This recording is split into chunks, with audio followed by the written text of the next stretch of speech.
I wish to thank the Chatham House for inviting me here to speak today. It is great to be back here, as I just said, in this globally acclaimed and globally renowned ideation house, where contemporary issues are debated and discussed.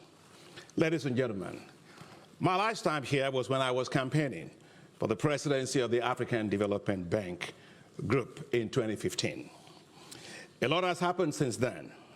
I was elected in 2015, otherwise I wouldn't have been introduced as president of the African Development Bank, and re-elected for the second term in 2020 with 100% votes of all the 81 shareholder countries. Thank you, African and non-African. It is equally auspicious that I'm also speaking to you today, a few days after the annual meetings of the African Development Bank Group that we held in very beautiful city of Nairobi, Kenya. There, our shareholders unanimously approved an additional $117 billion increase in the capital of the African Development Bank Group. This follows an earlier general capital increase of the bank, which raised the capital of the bank from $93 billion, where I met it when I came, to $201 billion in 2019. This new capital injection last week brings the capital of the bank to $318 billion. So you can understand that in the context of changing global financial architecture that we've been asked to do, we're going to be bigger, bolder, and better.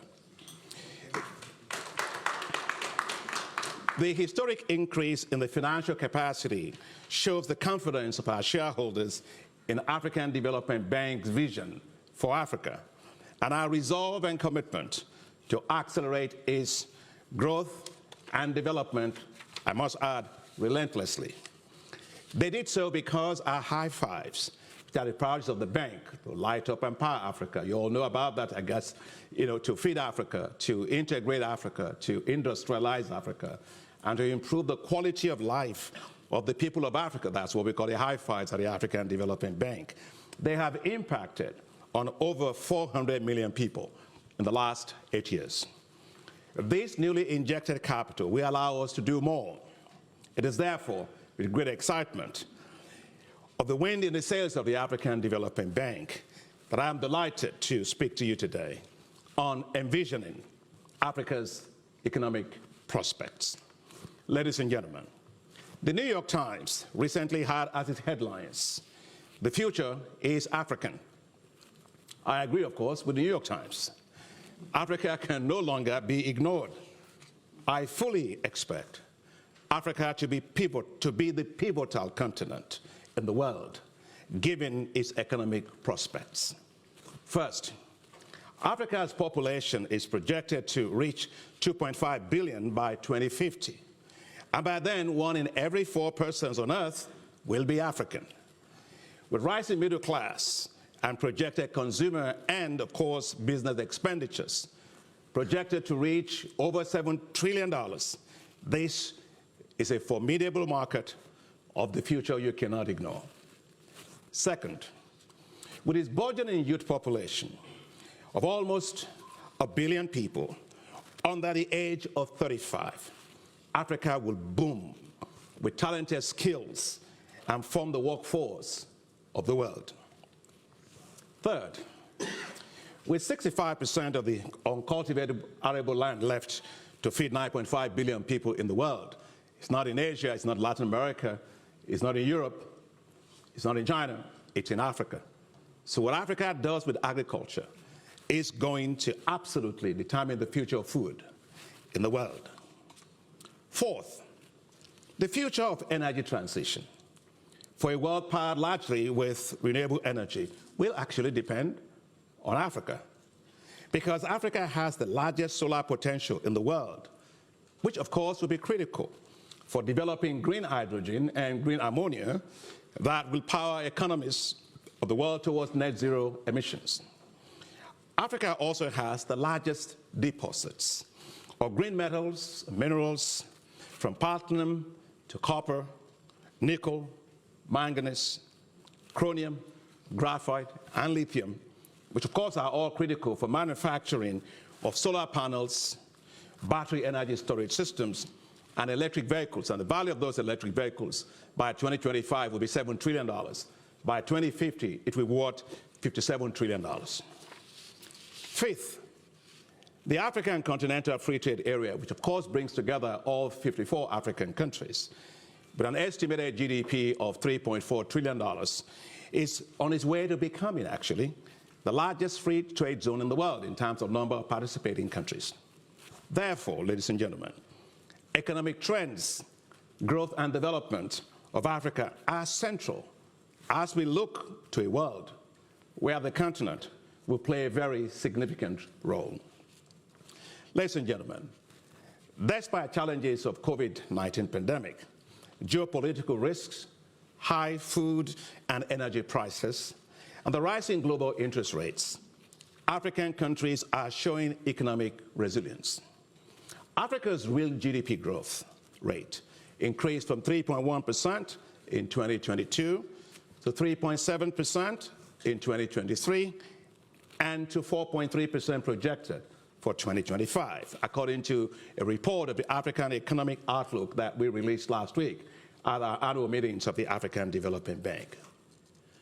Africa is the second fastest growing region in the world, second only to Asia, and has actually 10 out of the 20 fastest growing countries in the world.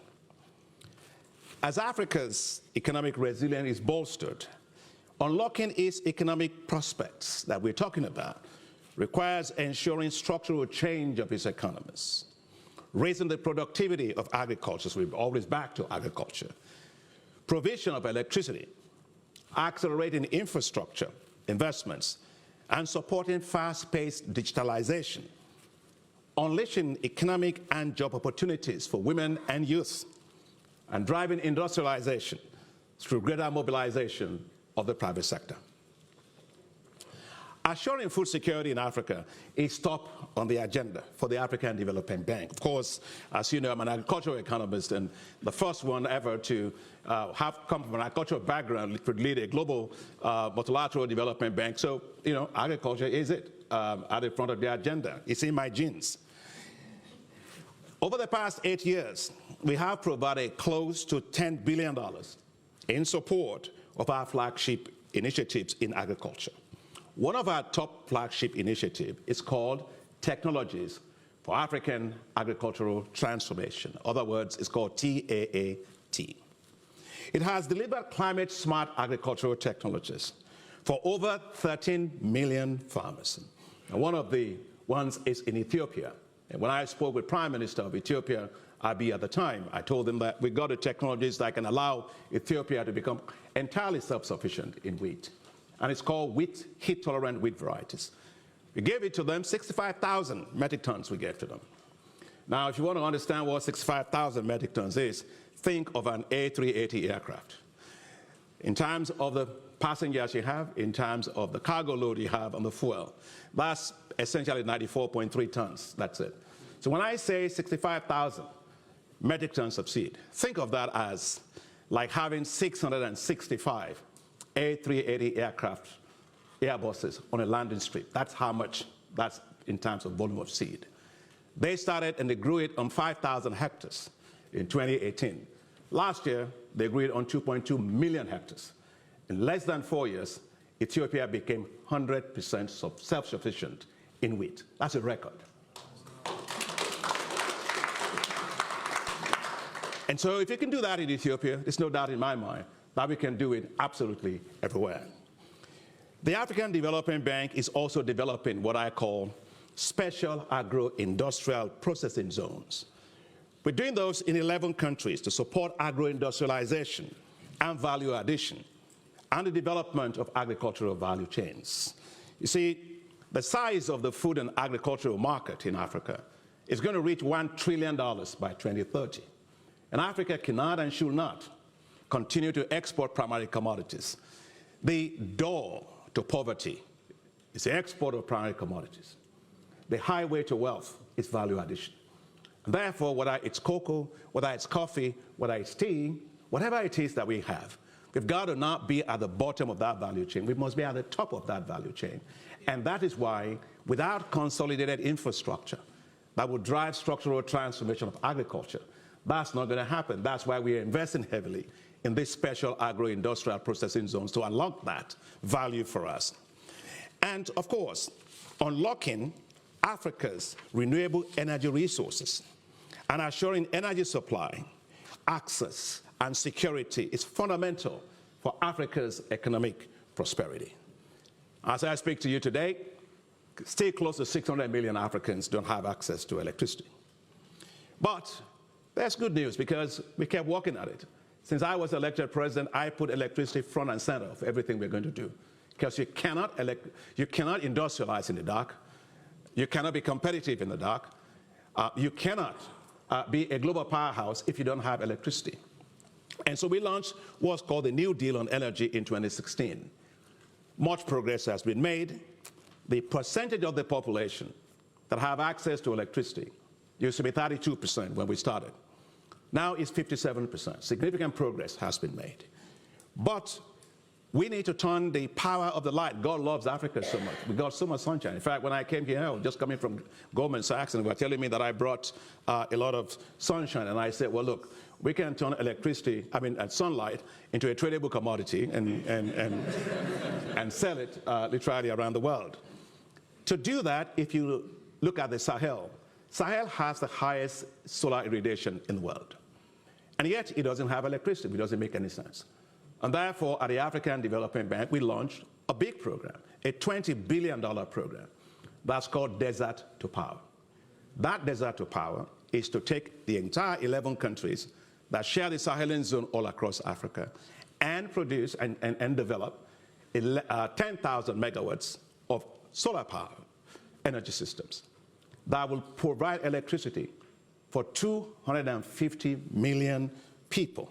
And so it's ongoing, and we can talk about that in the Q&A sections if anybody wants to ask questions.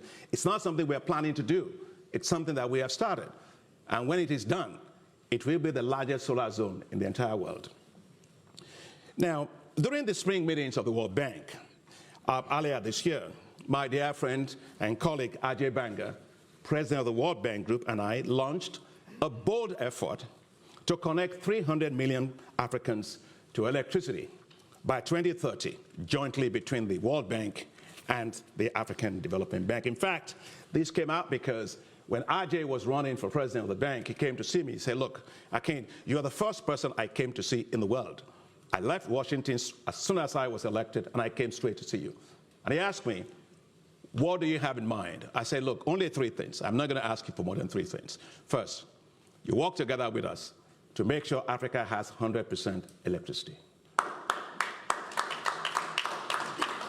Second, you work with us to make sure Africa feeds itself and unlocks its agricultural potential, because that's going to give us really equitable economic growth with millions of people out of poverty. And third, work with us to make sure that our young people have skills, entrepreneurship, and also the jobs that they need to thrive on our continent. So the first thing that and Ajay is probably going to be listening to me, so he knows that this is just the first one. My second one is coming, and the third one is coming, but he's a great guy. So we launched that, and we're working on it to be able to deliver it. And by the way, we're going to have an energy summit this year that will actually drive that agenda all across Africa. It's phenomenal. We've never seen that before, and that's a different way in which we work now today as global financial institutions. Ladies and gentlemen, the African Development Bank is investing heavily in human capital to unlock and to unleash the growth potential of Africa, tapping into the enormous potential that we have in the diaspora. I see many Africans here that are in the diaspora, right? So it's brain circulation that we have, right? Global expertise, but made available to Africa and tapped for Africa's benefit.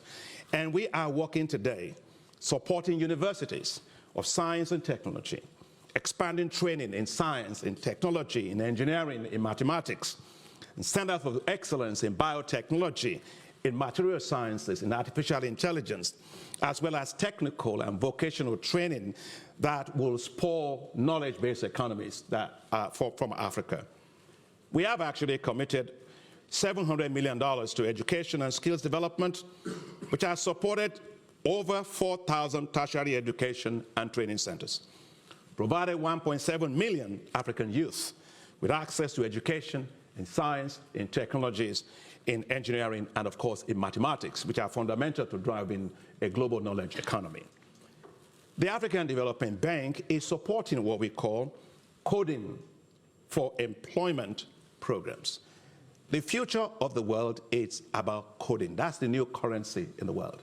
And with our population, we want to be playing in that particular market to provide digital skills in supporting computer coding in partnership with Microsoft philanthropies. This is essential to drive the expansion of the rapidly expanding fintech industries in Africa. And as you know, Africa has witnessed a tripling of the number of startups that we have, reaching 5,200 between 2020 and 2021. The revenue of Africa's fintech companies has exploded to over $30 billion, projected by 2025.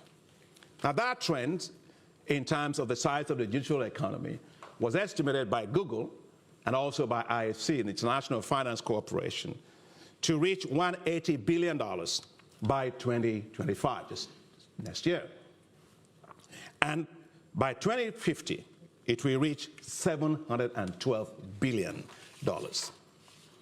So unleashing the potential of that digital economy will require large-scale investments in digital infrastructure, including fiber optics, data centers, and the expansion of mobile networks to improve connectivity.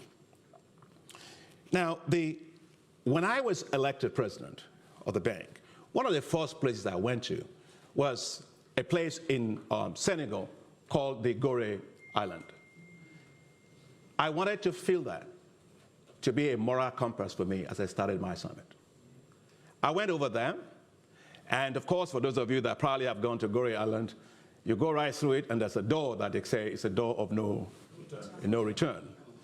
And I stood there, and I had a lot of things, memories, and all kinds of things. It was pretty emotional time for me.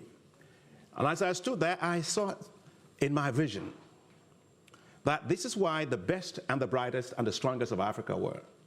And they were taken out and put in on boats on the Mediterranean, and they were shipped outside of Africa. Went back into my car with all of the emotion running right through me and my thoughts and so on. And I sat down and I said to myself, but look, today, then they did it against their own volition. Today, on their own volition, several of Africa's youth are taking the same kind of boats. They're just not locked up this way, but people sitting at the bottom of boats trying to flee from a continent.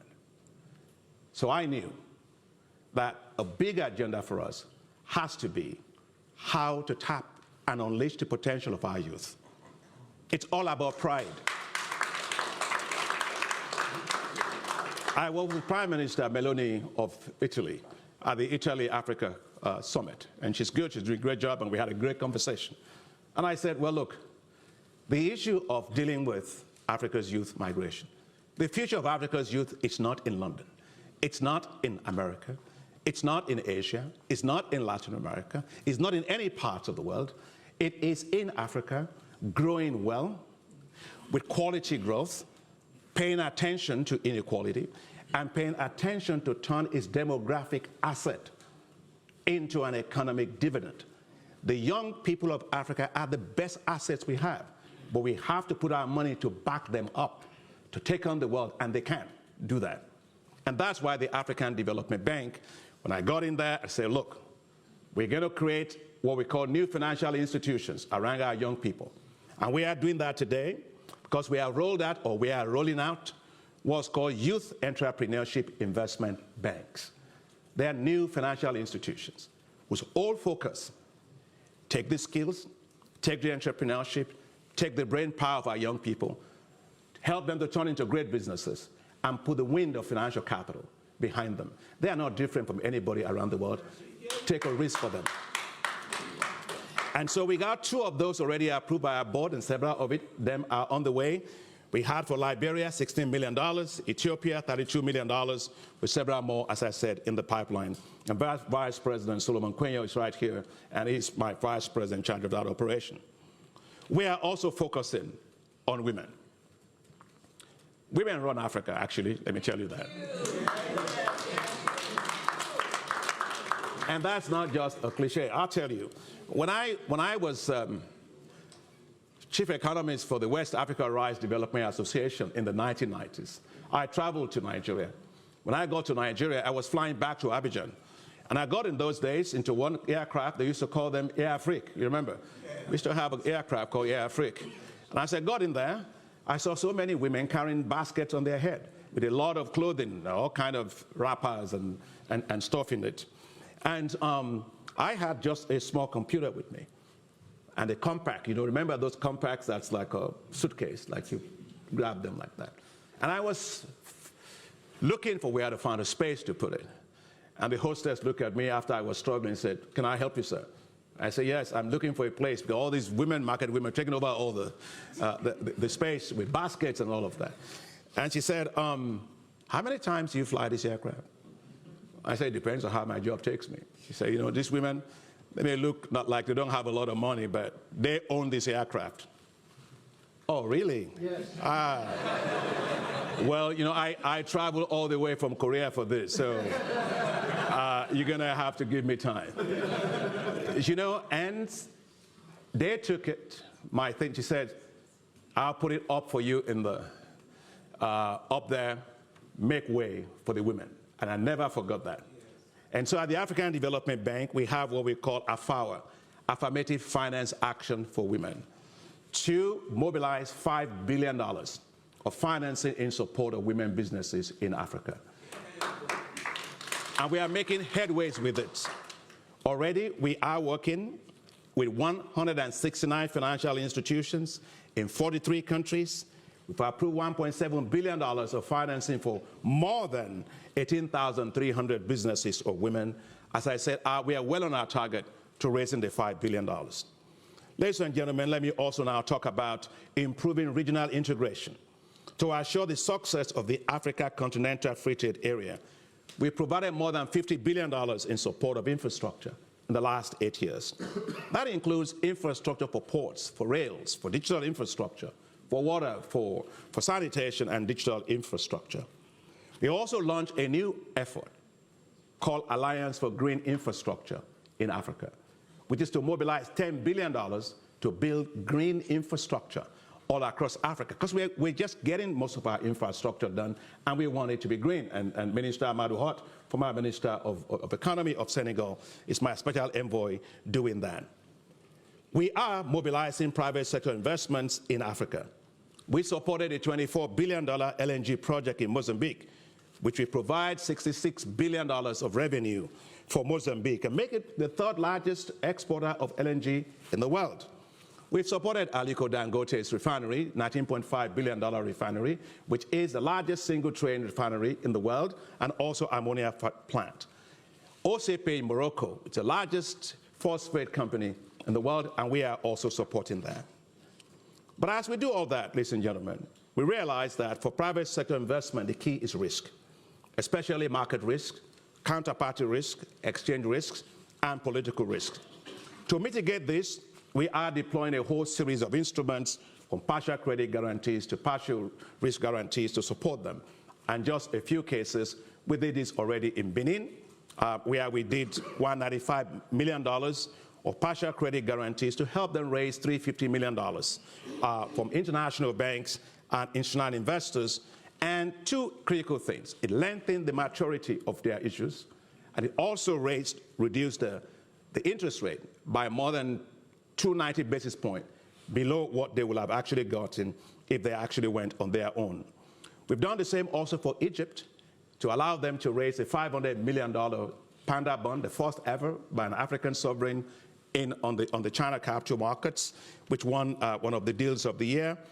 We are also now, if you look at Tanzania, DRC, and Burundi, they have a $3.5 billion railway project that we are using partial credit guarantees to mobilize all the capital to help make that happen.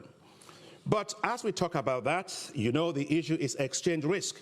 And that happens because in Africa you have currency-denominated loans in foreign currency, but you're getting a lot of your counterparties' revenues in local currency.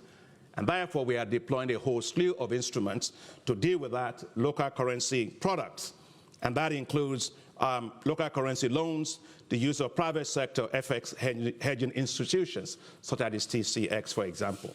Now, as I go around, I'm asking a lot of questions about the issue of risk in Africa. Look, I'm not denying that there are risks, but Africa is no more riskier than any part of the world. But don't believe, a lot of it is perception.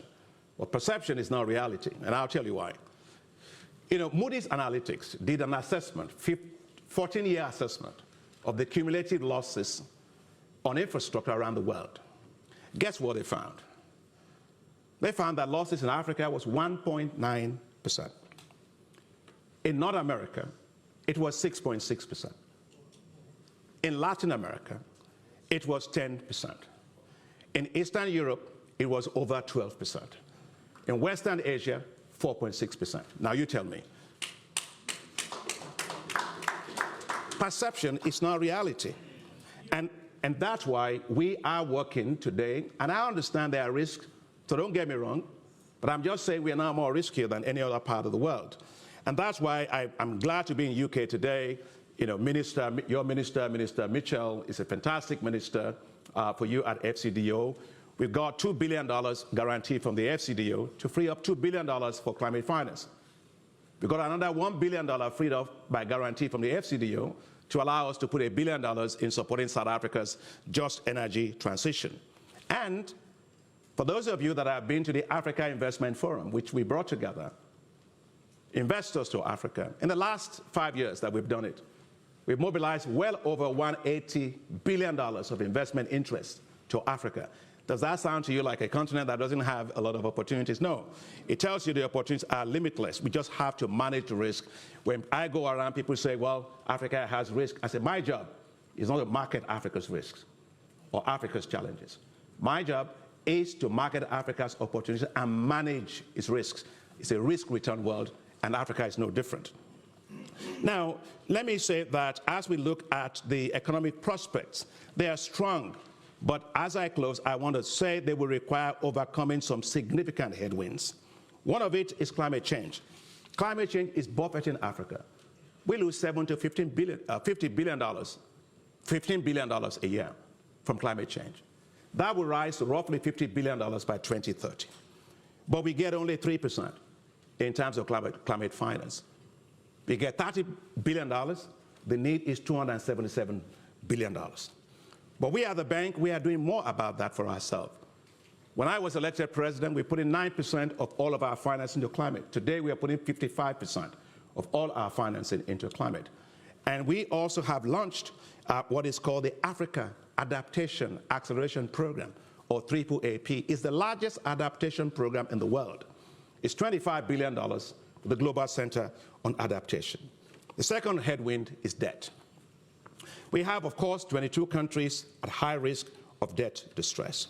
And this is because concessional financing has declined globally. And this year, debt service payments by African countries will be $74 billion. And that is up from $17 billion in 2010. So, ladies and gentlemen, as we are passionate about the vision and the potential of Africa, we have to do the following to be able to make sure Africa gets the resources to achieve that target. Action is needed in 5 areas. First, the G20 Common Framework, which is the bilateral and multilateral part to do this, must work faster for Africa. We can't afford to have a lost decade like we had during the multilateral debt relief initiative or the issue we had in the 1990s. Second, the global financial architecture needs to deliver greater concessional financing for Africa. And we have a tool for that. That's called African Development Fund. We are going to be going for our 17th replenishment of that fund.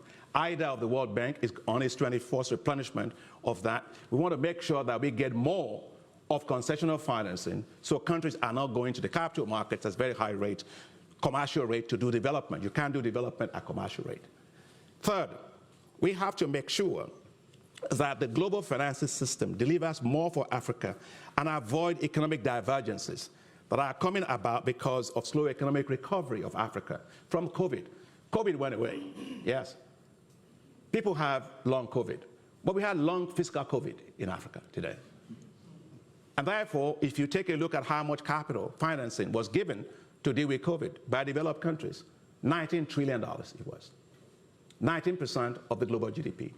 Africa, $83 billion, 4.5% of its global GDP. So there's a lot of inequity in how these things are done. Also, take a look at its special drawing rights, which were issued by the IMF. There are contingent facilities to deal with global shocks. $650 billion were issued. Africa, guess what? Got $33 billion. That's 4.5% for a population of about 1.2 billion, 1.3 billion people. And so, but I'm delighted, however, that the African Development Bank, working with the Inter-American Development Bank, we came up with a structure that can allow those SDRs to be used better and leveraged. And it was approved by the IMF Board of Directors after 2 years of hard work and advocacy. And here is what that means. Because we are AAA rated financial institutions, $1 of SDR would turn to $4 because we are AAA rated financial institution.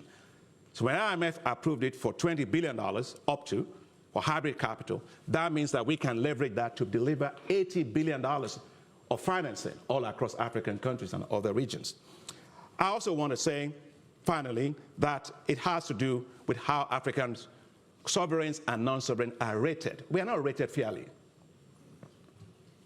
We are not rated fairly.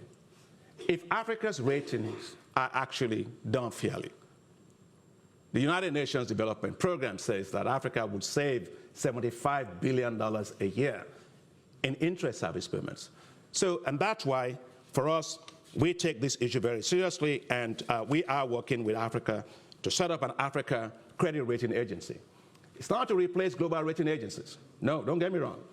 If you go to a doctor, here's your scan, you must also be able to get a second opinion. And so that's very important that the risks are well understood. President Ruto said last week, he said he had to pay 200 basis points higher just because there was a coup in Niger Republic. And he had to tell the rating agency, I don't know the particular one, that last time he checked the map of Kenya, Niger was not inside of the map. So as I close, Africa's trajectory will be stronger as we tackle these challenges, but we must improve security. Security is a big issue that we must do, and deliver more concessional financing.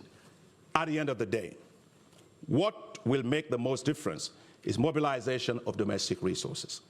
It will require strong macroeconomic and fiscal management, expanding tax resources, tax revenues, reducing corruption and illicit capital flows, improving fiscal management, financial management, and unlocking the huge potential of our natural capital assets, which is more than $6.8 trillion. Ladies and gentlemen, the Africa we want is within reach. We can see it. It's within reach. We are making good progress, and we're in the right direction. With strong political will, and maybe stronger political will, global partnerships and regional cooperation, Africa will emerge as the pivotal continent. An Africa critical for the future of the world. An Africa thriving, peaceful, and prosperous. It's a vision Africa deserves. It's a vision we must do all to achieve. Thank you very much.